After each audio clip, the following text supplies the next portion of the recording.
समझ नहीं आ रहा अपने सैलरी इंक्रीमेंट का क्या करूं। बेटा इतना क्या सोच रहा है? अपने म्यूचुअल फंड्स के एसआईपी का टॉप अप करा ले। This is the right time. क्या? समझ में नहीं आया।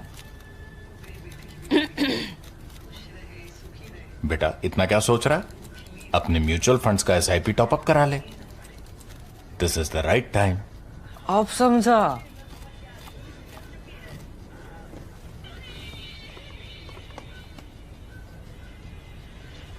Mutual fund investments are subject to market risks. Read all scheme-related documents carefully.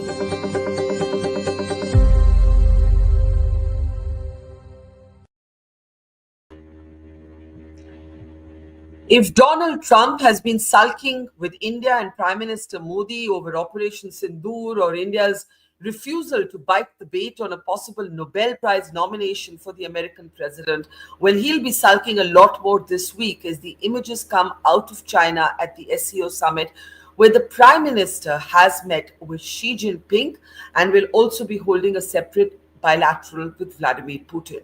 It could be argued that the SCO Summit is independent of what has happened with Trump's tariff war. It could be argued that the process of cautious rapprochement between India and China had started well before Trump unleashed his tariff war. But the images coming out of China acquire a whole different dimension given the state of play, in particular between New Delhi and Washington. I'm Barkha Dutt, here with the Mojo story. The big story today is the meeting between India and China, between Prime Minister Modi and Xi Jinping. This interaction, this visit by the Prime Minister after a gap of 7 years, Modi in China after a gap of 7 years. This is, of course, the Shanghai Cooperation Organization known as the SCO Summit. Many other leaders there on that red carpet laid out by Xi Jinping for Prime Minister Modi. And those other leaders are also significant. Vladimir Putin of Russia is among them. This at a time, and that's the family portrait out of the SCO Summit, this at a time when Trump is, quote unquote, penalizing India for the purchase of Russian oil. What's important is a conversation that has taken place between Zelensky and Modi hours before Prime Minister Modi touched down in China. Trump, whether knowingly or unknowingly, has upended geopolitics. Many in India believe that India cannot trust China given what's recently happened in Operation Sindoor. But if Trump is transactional, other countries have to adapt and make their own well thought out and pragmatic moves on the global chessboard. What might the shape of geopolitics look like in the next few weeks and months? Let me introduce our very distinguished panel of experts today as we decode the Prime Minister's big China meeting. Joining me first up is Evelina Sharakova. I want to welcome her to the program. She is a geopolitical strategist and founder of FACE. It's good to see you. Joining us from Vienna today. Joining us from the United States today is Ali Wine. He's a senior research advisor at the ICG, in particular looking at the relationship between US and China. Good to have you with us, Ali. Also joining us is veteran diplomat, Ambassador Dr. Mohan Kumar. Good to see you, sir, as always. And military veteran, former General Officer Commanding of the 15th Corps, General Satish Dua is with us. General Dua led, of course, the surgical strikes after the terror attack on the Uri camp. In particular, what's happening right now is very interesting because at least 3 of the countries at the SCO, Pakistan, Turkey, and China, are countries that India has had a problem with in Operation Sindoor. And I want to look at that also as we look at all of the pieces on the chessboard moving forward. I want to open with a brief clip of the Prime Minister, his comments released to the public, also a very interesting statement from the Foreign Ministry saying that India and China are not rivals but partners, and that statement also underscoring strategic autonomy of India's decision-making, in particular important given Trump and his aides, Peter Navarro and others, trying to dictate to India what India's choices should be. Take a look at the Prime Minister's statement. फिर से शुरू की जा रही है। हमारे सहयोग से दोनों देशों के 2.8 बिलियन लोगों के हित जुड़े हुए हैं। इससे पूरी मानवता के कल्याण का मार्ग भी प्रशस्त होगा। परस्पर विश्वास, सम्मान और संवेदनशीलता के आधार पर हम अपने संबंधों को आगे बढ़ाने के लिए प्रतिबद्ध है। एथेंस चीन द्वारा SCO की सफल अध्यक्षता के लिए मैं आपको बहुत बहुत बधाई देता हूं। एक बार फिर चीन यात्रा के निमंत्रण के लिए और आज की हमारी बैठक के लिए आपका हार्दिक धन्यवाद। So the gist of that, there the Prime Minister stressing that 2.8 billion lives are dependent on relationship and the relationship between India and China. Also, the Foreign Ministry, the MEA, issuing its own statement on how India and China are partners, not rivals. Xi Jinping, in his own statements, in his interaction with Prime Minister Modi, spoke about how the elephant and the dragon must come together. That was the statement we got from Xi Jinping. So those are the big headlines coming out of China today. I want to open this up now. Ambassador Dr. Mohan Kumar. You know, they say a week is a long time in politics, but it seems a week is an even longer time in geopolitics.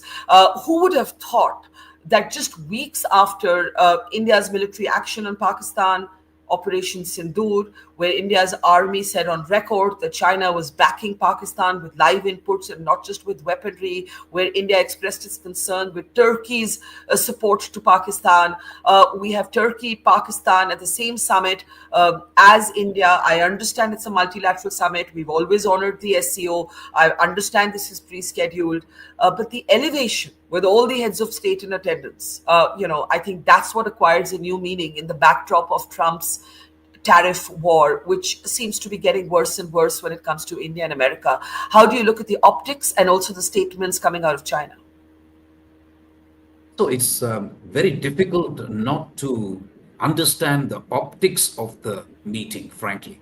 Given the geopolitics that has preceded this particular time, I think it's important just to see the two leaders bond with each other, Putin tomorrow and so on. So anybody who dismisses it all by saying, listen, this is a multilateral get together, blah, blah, forget it. That would be a mistake, Barkha. But the problem I have is also the crime that observers can commit in the opposite direction, which is to overinterpret the meeting, the results. And that, I think you cannot fall into either trap. And if you allow me a minute, I will just summarize for you my reading.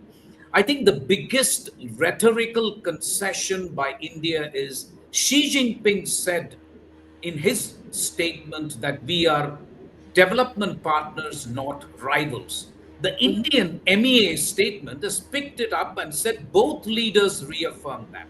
That to me is a big, big departure from the past. We have viewed China as nothing but a rival in the past. We have never said we are not rivals. You can say we are development partners, and if you had left it at that, I would have said that's par for the course. But you've gone and said now that we are development partners, not rivals. So the first point is, I think there is a subtle shift, if you like, from my perspective, where I think India believes, at least in economic and trade terms, we cannot afford to be rivals with China. I underline this is only economic and trade terms. And that is why the statement says development partners and not rivals. The problems remain. For example, the statement by Xi Jinping says, don't allow the border issue to define the overall relationship. Something we have struggled to convince the Chinese that, listen, you have to address the border issue. You cannot set it aside and pretend everything is normal. So that's problem number one. Problem number two, I think, is also that we keep saying multipolar Asia, and we keep saying that, listen, the three mutuals, mutual sensitivity, mutual interest, and mutual respect. But from their side, it's always only a multipolar world. There is no mention of multipolar Asia. So I would say that the fundamentals of the relationship have remained. I think there have been a few concessions by India, and this is in response also to China lifting the restrictions on these boring machines and rare magnets and so on. So in economics and trade, India has come to the conclusion that US and the West is going to be unreliable. And therefore, we have no choice. There are also dependencies that India has on China. I think the last thing I will say is the meeting by the Prime Minister with Kai Chi should not be underestimated. The PM met with Xi Jinping, but he also had a separate meeting with Kai Chi. Those who understand China and the Chinese hierarchy know that Kai Chi is a very, very important standing member of the Politburo member of the Standing Committee, but also he's the chef de cabinet. In many ways, you could ask, why the hell is PM meeting him? But I think there are reasons why he's meeting, and that is to implement some of the understandings reached by the two leaders. So all in all, a very, very interesting summit. Don't fall into either of the two traps. Don't pretend it's nothing, but don't think that there is a paradigm shift. Obviously, geopolitical window that has been offered these two leaders. Right. Let's open this up now. How do you see it, Alif? What's the view from Washington? We've seen now the New York Times confirming reports that were first reported by a German newspaper, then followed up by an Indian newspaper, that Trump wanted to speak with the Prime Minister, and the Prime Minister was not keen because there was some skepticism within the government here on how Trump would play out those comments in public as he is inclined to do. There's also a feeling here, and Ambassador Kumar is one of those who's repeatedly pointed it out, that Trump may want to close a deal with China of his own. And therefore, maybe that's one reason to actually make Delhi understand that its relevance to the United States as a countervailing force to China may no longer be its operational value. What is the view from Washington on this meet that is taking place in China? Well, thank you very much for having me on the program. I think it's difficult to overstate the significance of the shift in American foreign policy. And if you keep in mind, on a bipartisan basis, going back about a decade, one of the pillars of America's strategy, I should say its former strategy or its erstwhile strategy towards China, has been an Indo-Pacific strategy. And you can't have an Indo-Pacific strategy, of course, without a strong US-India relationship. And again, that relationship, the momentum of that relationship has progressed on a bipartisan basis. I think now there are real questions about the direction of the US-India relationship. And by extension, therefore, there are real questions about the viability of the Quad. There are real questions about the logic of the Indo-Pacific strategy that has guided US policy towards China. So I think a lot of uncertainty right now. I would underscore the ambassador's comments. I think we shouldn't overstate the significance of what's taking place. Look, if you look at the relationship between China and India, to the extent that India is taking more conciliatory steps towards China, it's not doing so out of affinity. It's not doing so out of newfound strategic trust with China. It's doing so because it feels now that because of a disruption in its relationship with the United States, it needs to pursue sort of simultaneous de-risking. And this simultaneous de-risking to some extent from China, de-risking from the United States, I think it's in keeping with what the External Affairs Minister has often talked about, a strategy of multi-alignment. And multi-alignment is a pragmatic disposition. You are aligning yourself selectively with different countries, depending on certain issues, depending on certain interests.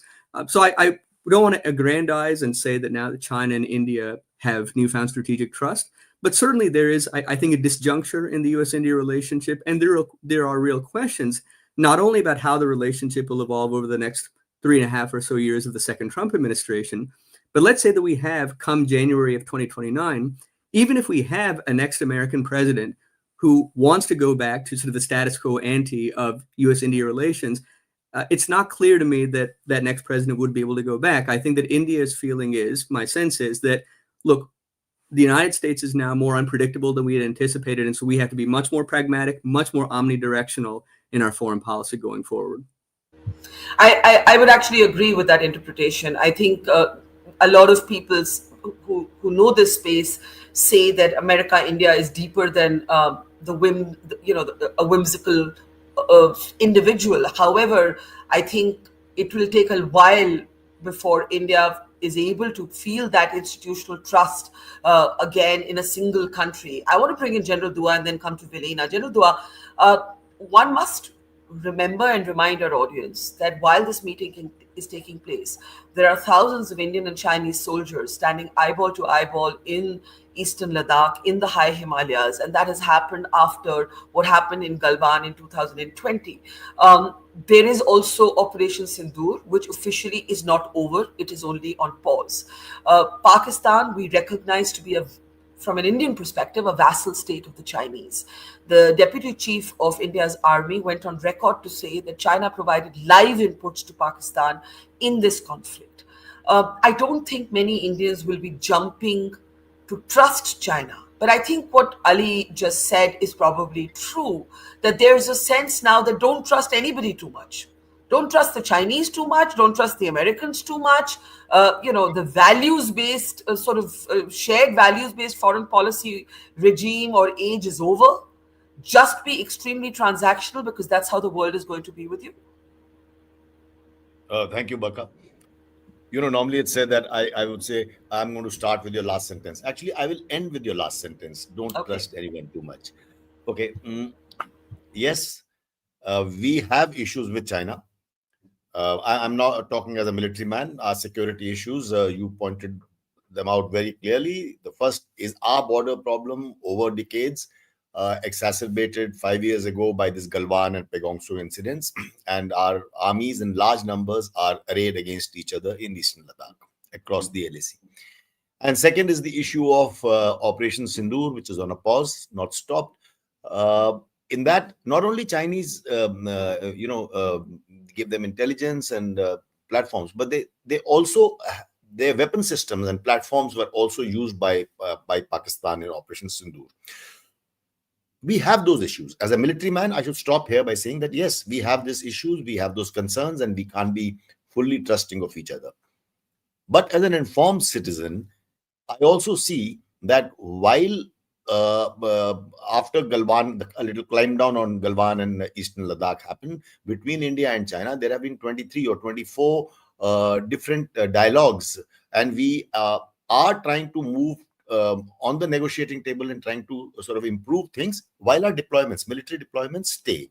So we are moving forward. In fact, as we know, in the last 5 years, our trade between India and China has actually increased substantially. There has been a significant increase in trade despite our issues in Ladakh, on our borders, and the issues of Operation Sindoor. So, having said that, rest, like Ali brought out, and we are all sort of discussing that our multilateral engagements are the order of the day. So, I suppose at the end of the day, India or any other country perhaps will do what is in its national interest, and that's the bottom line. I think whether it is military dimension, whether it is economic dimension, or a geopolitical dimension, we are going to do what is in our national interest while new paradigms are being thrown up.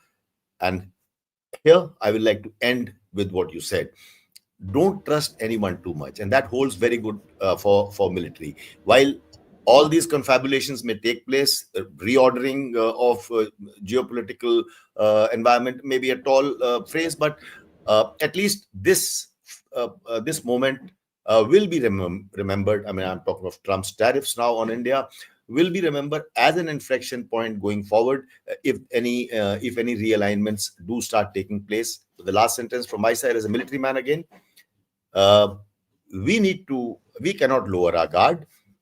We have to be prepared to face China on the borders while we continue to engage with them. But we also need to factor in their support, Chinese support, active support to Pakistan, and our issues with Pakistan of cross-border terrorism and the line of control. So, wariness on one side, but I suppose it should not rule out movement on the other. Yeah, I think we all seem to be agreed that India's way forward is multipolarity. And the irony is that you have Trump's aides like Peter Navarro actually pushing and pushing, that if you think of, if you want a strategic partnership, pick a side. And I think the chances of that, if ever they were higher, are today significantly lower for the foreseeable future. You mentioned, General Dua, the trade during April to July 2025-26, India's exports to China rose 19.97%, almost 20%, to about nearly $6 billion. And the imports also increased by about 13%. So this is what I think Ambassador Kumar was also making the point about an economic relationship. But can an economic relationship be divorced from strategic tensions is something I want everybody to think about. In the meantime, I want to bring in Velina. Something we need to talk about is also other leaders at the summit. Putin, there's going to be a bilateral between Putin and Modi. Zelensky has picked up the phone and called Modi. We also have interesting figures now available, Verena, on India supplying energy to Ukraine, which really busts the American argument in a couple of different ways. One, we of course know that Europe, while India is buying crude from Russia, it's refining it, and that refined oil is then being bought by Europe to a value of about $15 billion. Even the Americans are buying petroleum products from India. We now have two different headlines. One that says the Americans are pushing Europe to impose similar tariffs on India like the Americans have. Two, we also have data out on India supplying Ukraine some of its energy needs. I'm wondering how you're joining the dots between all of these seemingly contradictory data points. Thank you for inviting me to your show, Barkha. It's a great pleasure being here. Let me start first and foremost with the big framework, which is, of course, about mostly China, United States, Russia, India. That's the big framework. That is why we should really be mindful of, not making too extreme conclusions on what's happening right now. The way I see it is, first and foremost, most overlooked geopolitical development from 2024, the launch of normalization of relations between China and India hasn't been discussed, for instance, in Europe, in the so-called West at all. And that's why right now, if you take a look at the Western analysis, you will find out that they think and are convinced that this meeting between Modi and Xi Jinping is happening because of Trump, which has nothing to do directly with Trump and has happened prior to the election of Trump. It's very important, especially here in the so-called West. Second important point is that the way I see it is that this relationship, one of the key relationships that will define and shape the future of the world order in the years to come, in the decades to come, has moved from crisis management towards not just normalization, but what I call managed confrontation. So Cold War-like confrontation, which is good news. It means that both rivals want to reduce the risk of any possibilities for direct confrontation. That's good news, not only for my military colleagues, but also for security experts. Now, of course, confrontation still remains confrontation. And that means that, and this is the third point I want to make before I move to the other actors attending the Shanghai Cooperation Organization, is the way I look at the current framework of the world order is much different from what's the main stream narrative about the multipolarity. I don't see any multipolarity at this system level. The way I see it is a Cold War 2.0 between America on the one hand and the dragon bear on the other. That's Putin, Xi Jinping modus operandi of strategic coordination in all relevant, systemically important domains. And India is the only geopolitical bridge builder that can operate at systemic level. What does it mean? It can actually operate with both sides. It can take the best from both worlds, from the so-called Western world, because it's not only about US, it's about Canada, it's about the European partners, and so on and so forth. It's about Australia, Japan, South Korea. And then we have, of course, the dragon bear system. That's what's happening right now in the Shanghai Cooperation Organization. That's the narrative, that's the mindset, that's the agenda that's being presented to key partners in the so-called global South. And India is the only player that can navigate and can play a real equidistance right now between these two blocks. Okay, it means that this strategic autonomy has its price, right? That's why we are having this troubled relationship with Trump. I do not share the opinion of many of my Western colleagues claiming that this is the lowest point of the relationship. I am still certain that there will be a kind of managed relationship with Trump, between Trump and Modi. But then again, you also see why there is a deepening of the relationship between Modi and Xi Jinping, and not to speak of the deepening of the strategic partnership with Russia. The relations between India and Russia have never been that good as of 2025. I want to ask you about this formulation of yours, that this is actually Cold War 2.0, in which you see India playing perhaps the only major power that can build bridges across the trenches. Is that how you're seeing India's role? Yes, and strategic autonomy has its price. That is what's happening right now, because your second part of the question was about the other actors. You gave examples of how, the Russian war on Ukraine was rebranded as Modi's war, which is totally incorrect. It's just a narrative that fits the Trump theme right now, because they are trying to somehow push for direct Putin-Zelensky meeting, and they try to use also pressure on key allies of Russia to exercise, to make it happen. That's why, I can just not buy into this current narrative when it comes to, for instance, the weaponization of commodities. Everybody is doing that right now. Every single player is currently weaponizing oil or gas or other key, commodities. The whole, we can, of course, discuss, we don't have the time right now, the main reason why there was this short-term deterioration of the US-India relationship. But I can assure you of one thing: it was not about the Russian oil. Oh, that I think we all agree.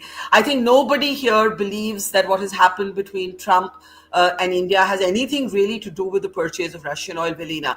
I'm intrigued by this formulation of a Cold War 2.0. Once again, we stand in that kind of world, according to Velina. Ambassador Kumar, do you think there's some truth to it, where India has a unique position to actually speak across the trenches? I agree with one part of what Velina is saying, which is that certainly among the... Sir, can't hear you. We can't hear you, Ambassador Kumar.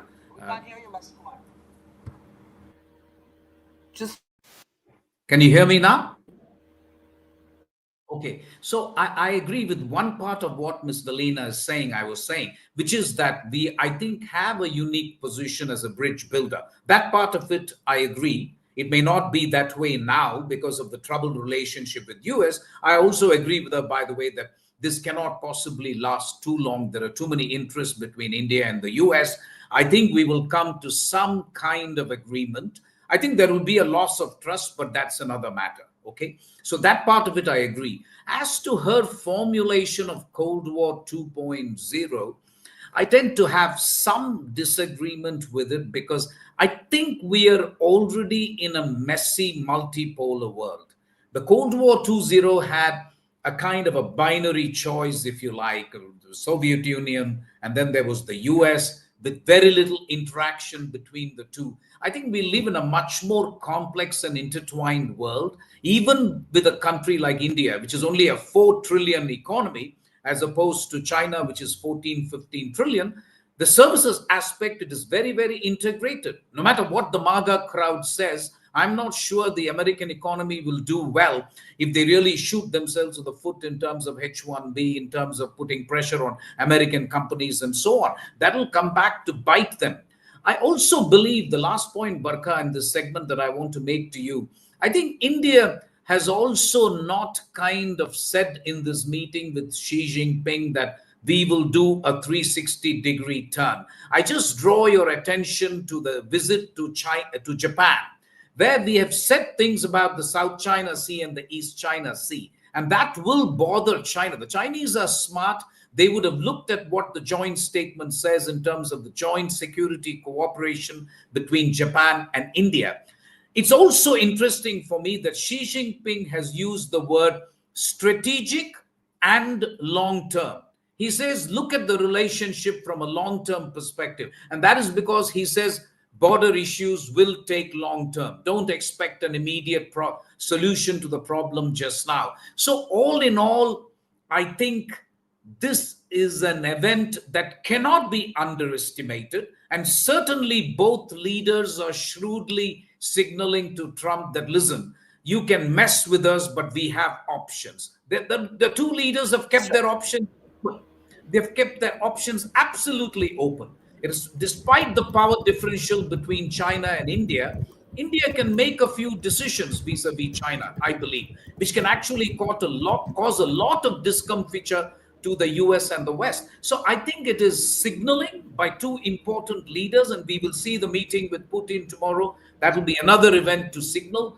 But all in all, I think where the only, like I said, Ms. Belina makes excellent points, but the only difference I would have is that rather than Cold War 2.0, where I think the line was clear, this is a much more messy geopolitical world we are looking at.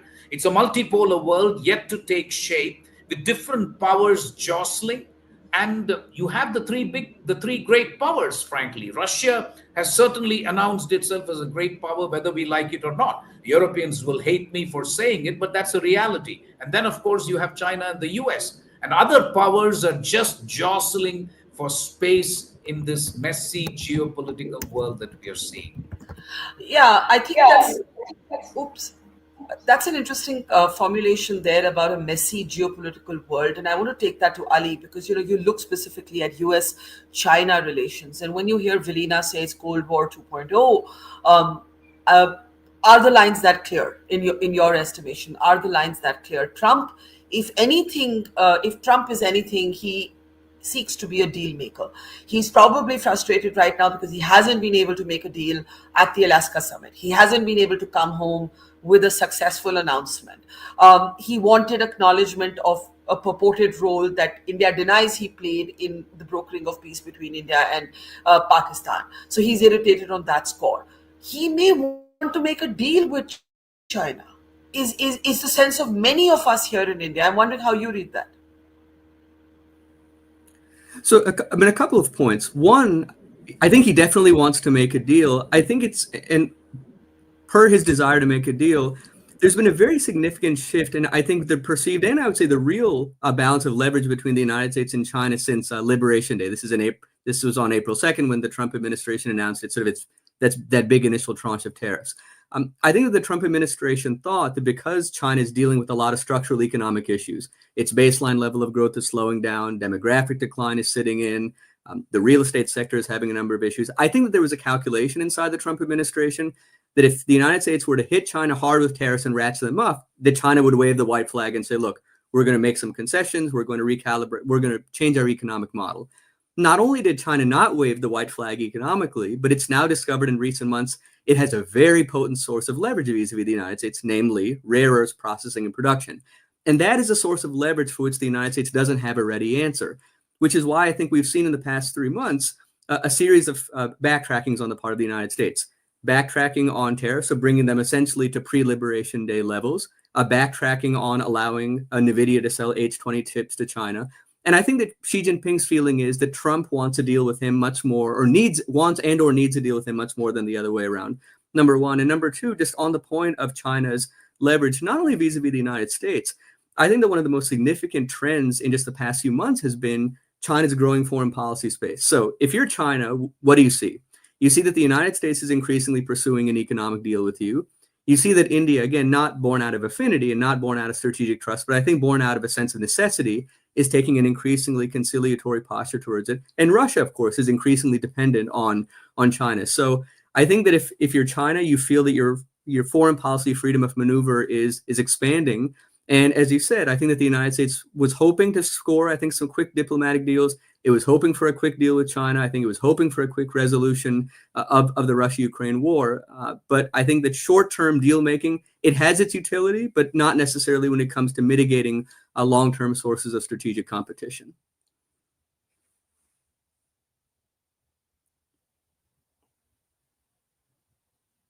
All right, I think we can't. Sorry, I muted myself by mistake. I said, I think that's a really interesting and important point about how this is actually not just China's choke points with the United States of America, which it is able to leverage, but the fact, General Dua, and this could be a matter of some concern for India, that all of this may result in a more powerful China. And in the long run, is that really in India's interest? But in the meantime, let me also pick up a comment from our audience. Prasad says, Barkha, if there are Chinese PL-15s pitted against our Sukhois and Rafales, there are F-16s as well against our jets. We have to move beyond these to pursue our strategic interests multilaterally. What I'm really hearing Ali there say, though, and I tend to agree with him, that as a short-term maneuver, I think Ambassador Kumar is absolutely correct that it's a signaling by leaders to say we have options. I think there's merit in what Velina says about India's role as a bridge builder. But I also think Ali's point is really important, that right now, this is adding more heft to China. This is all turning into a stronger China, which I think in the long run will make India uncomfortable. We may say today that we are development partners, but I don't think any of us really believe that China is going to ever be a partner in the growth of Asia, in the rise of Asia. I don't think we think that. Yes, yes, I would agree with that statement. That we can't, like I also ended up by my last intervention by saying we need to be wary. So you are right, this will add or enhance China's heft. But at the present moment, we need to go with the cards that we have. And like I said, and like everyone has been talking about the fact that, everything has started sort of happening because of Trump's tariffs. I mean, this particular development that Modi is now attending, while the SCO summit was pre-decided, but, Prime Minister Modi's attendance wasn't sure. And that's happened. Don't forget, yesterday, the president of Brazil is actually called for an emergency meeting of BRICS. So that's happening on another front. And that's again, a very different construct. SCO is a very different construct. But all these are somehow happening because of Trumpism, if I may use a word. This is happening. Now, the fact is, we have our issues. Like your viewer correctly, whoever very correctly pointed out that we have the Chinese platforms arrayed against. We also have the Pakistani, I beg your pardon, the American F-16s there with Pakistan. But with the cast that we have now, we must keep our guard up. But I think the time has come for a different construct to start emerging, and it doesn't emerge in one day. For example, let me just move away from the point only to get back to it. India and many other countries have, for the longest time, been saying that we perhaps should be in the permanent members of the UN Security Council. Remember that when after World War I, the League of Nations was established. After World War II, the League of Nations was not amended. The United Nations was established. A very different construct came about.